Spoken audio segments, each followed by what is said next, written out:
ನಮಸ್ತೆ, ಬನ್ನಿ ನಾವಿವತ್ತು ನಮ್ಮ ಸೌತ್ ಇಂಡಿಯನ್ ಹೋಟೆಲ್ಗಳಲ್ಲಿ ಮಾಡುವ ಮೊಸರು ವಡೆಯನ್ನು ಮನೆಯಲ್ಲಿ ಹೇಗೆ ಮಾಡ್ಕೊಳ್ಳೋದು ಅಂತ ನಾನು ತೋರಿಸ್ತಾ ಇದ್ದೀನಿ.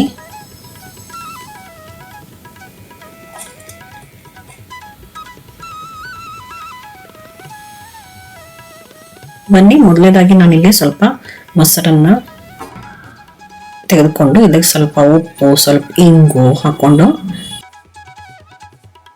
ಇನ್ನೊಂದು ಸರ್ತಿ ಕಡ್ಕೊಂಡ್ಬಿಡಿ. ನೋಡಿ, ಇದಕ್ಕೆ ಸ್ವಲ್ಪನೇ ನೀರು ಹಾಕೊಂಡು ಇದನ್ನ ಇನ್ನೊಂದು ಸರ್ತು ಕಡಿದ್ಬಿಟ್ಟು ಇದನ್ನ ಪಕ್ಕಕ್ಕೆ ಇಟ್ಕೊಂಡ್ಬಿಡಿ. ಇದನ್ನ ನಾವು ಉದ್ದಿನ ವಡೆ ಮಾಡಿಟ್ಟರೆ ಉದ್ದಿನ ವಡೆ ನೆನೆಸಬೇಕು. ಆಮೇಲೆ ನಾವಿಲ್ಲಿ ಮೊಸರನ್ನ ತೆಗೆದುಕೊಂಡಿದ್ದೀನಿ. ಇದಕ್ಕೆ ಸ್ವಲ್ಪ ಉಪ್ಪು, ಸ್ವಲ್ಪ ಸಕ್ಕರೆ ಇದನ್ನೆಲ್ಲ ಹಾಕೊಂಡು ಇದನ್ನು ಪಕ್ಕಕ್ಕೆ ಇಟ್ಕೊಂಡ್ಬಿಡಿ. ಇಲ್ಲಿ ನಾನು ಸುಮಾರು 1 ಕಪ್ ಅಷ್ಟು ಉದ್ದಿನ ಕಾಳನ್ನು ರಾತ್ರಿ ಇಡೀ ನೆನೆ ಹಾಕಿದ್ದೆ. ನೀವು ಬೇಕಂದ್ರೆ ಇಲ್ಲಿ 4 ರಿಂದ 5 ಗಂಟೆವರೆಗೂ ನೆನೆಸ್ಕೋಬಹುದು. ಇದು ಉದ್ದಿನ ಕಾಳು ಈಗ ಚೆನ್ನಾಗಿ ನೆಂದಾಗಿದೆ. ಬನ್ನಿ, ಇದನ್ನ ನುಣ್ಣಗೆ ಪೇಸ್ಟ್ ಮಾಡ್ಕೊಳ್ಳೋಣ.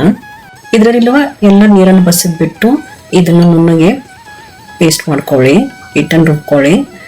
ಆಮೇಲೆ ಇದನ್ನ ಒಂದ್ಸರ್ತಿ ಸರಿಯಾಗಿ ಕಲಿಸ್ಬಿಟ್ಟು ನಮ್ಗೆ ಹಿಟ್ಟು ತಯಾರಾಗಿದೆ ಇಲ್ಲ ಅಂತ ನೋಡ್ಬೇಕಂದ್ರೆ ಇದನ್ನ ಹಿಟ್ಟನ್ನು ಸ್ವಲ್ಪ ನೀರಲ್ಲಿ ಹಾಕಿದ್ರೆ ಅದು ಹಿಟ್ಟು ಬೇಗ ಮೇಲ್ ಬರಬೇಕು.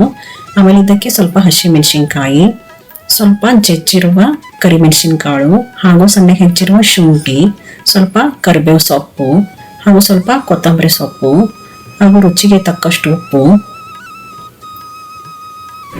ಇದನ್ನೆಲ್ಲ ಹಾಕೊಂಡು ಸರಿಯಾಗಿ ಕಲಿಸ್ಕೊಂಡ್ಬಿಡಿ.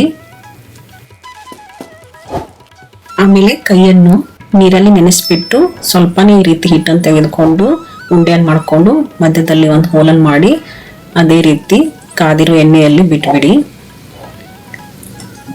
ಇದೇ ರೀತಿ ನೀವು ಮೀಡಿಯಂ ಫ್ಲೇಮಲ್ಲಿ ವಡೆಯನ್ನು ಸ್ವಲ್ಪ ಕೆಂಪು ಆಗೋವರೆಗೂ ಕರೆದುಕೊಂಡು ಆಮೇಲೆ ನಾವು ಮಾಡಿಟ್ಟಿರುವ ಮಜ್ಜಿಗೆಯಲ್ಲಿ ನೆನೆಸಿ ಆಮೇಲೆ ಇದರಲ್ಲಿರುವ ಎಲ್ಲ ನೀರನ್ನು ಹಿಂಡ್ಬಿಟ್ಟು ನಾವು ಮಾಡಿಟ್ಟಿರುವ ಮೊಸರದ ಮೇಲೆ ಹಾಕಿ ಇದಕ್ಕೊಂದು ಒಗ್ಗರಣೆ ಮಾಡ್ಕೊಂಡು ಅದಕ್ಕಾಗಿ ಕಾದಿರೋ ಎಣ್ಣೆಗೆ ಸ್ವಲ್ಪ ಜೀರಿಗೆ, ಸ್ವಲ್ಪ ಸಾಸಿವೆ, ಸ್ವಲ್ಪ ಕರಿಬೇವು ಸೊಪ್ಪು ಹಾಗೂ ಸ್ವಲ್ಪ ಇಂಗು ಇದೆಲ್ಲ ಹಾಕಿಬಿಟ್ಟು ಆಮೇಲೆ ವಡೆ ಮೇಲೆ ಹಾಕೊಳ್ಳೋಣ. ಆಮೇಲೆ ಇದ್ರ ಮೇಲೆ ಸ್ವಲ್ಪ ತುರಿದಿರುವ ಗಜ್ಜರಿ, ಸ್ವಲ್ಪ ಕೊತ್ತಂಬರಿ ಸೊಪ್ಪು ಹಾಗೂ ಸ್ವಲ್ಪ ಖಾರ ಬೂಂದಿ ಇದನ್ನೆಲ್ಲ ಹಾಕ್ಬಿಟ್ಟು ಸುಮಾರು ಒಂದು ಅರ್ಧ ಗಂಟೆ ಆದ್ರೂ ಇದನ್ನ ನೆನೆಲ್ ಬಿಟ್ಬಿಡಿ. ಈಗ ತಯಾರಾಯಿತು ನಮ್ದು ಹೋಟೆಲ್ ಶೈಲಿಯಲ್ಲಿ ಮೊಸರು ವಡೆ. ಇದನ್ನು ಖಂಡಿತವಾಗಿ ನಿಮ್ಮ ಮನೆಯಲ್ಲಿ ಟ್ರೈ ಮಾಡಿ ಹಾಗೂ ನನ್ನ ಚಾನಲ್ ಅನ್ನು ಸಬ್ಸ್ಕ್ರೈಬ್ ಮಾಡೋದನ್ನ ಮರಿಬೇಡಿ. ಧನ್ಯವಾದಗಳು.